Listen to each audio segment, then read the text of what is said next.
Oh, good morning to you all. It's kind of an interesting notion.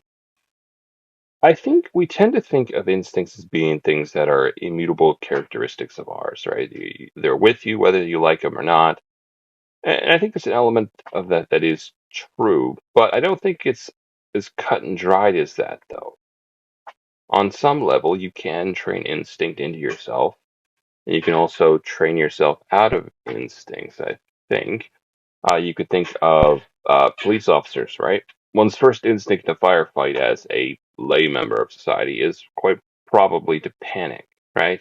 There's not a lot of room for logical thought in scenarios like that. So you're not thinking, well, the odds of blankety blank, blank, blank, blank, blank. No, no, that there is no logic. There is no thought. There's just instincts and adrenaline and whatever. That's what you're operating on in situations like that, right?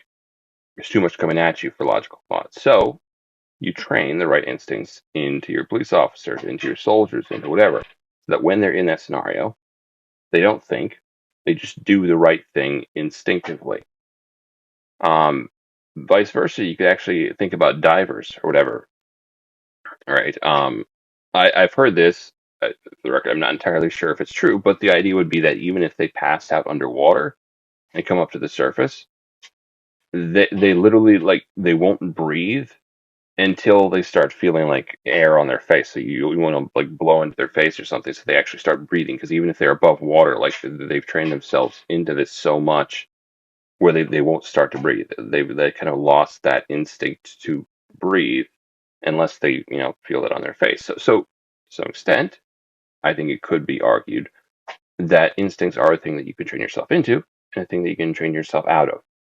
So it occurs to me maybe it's better to think of instincts more like a computer program that you write and then leave running in the background.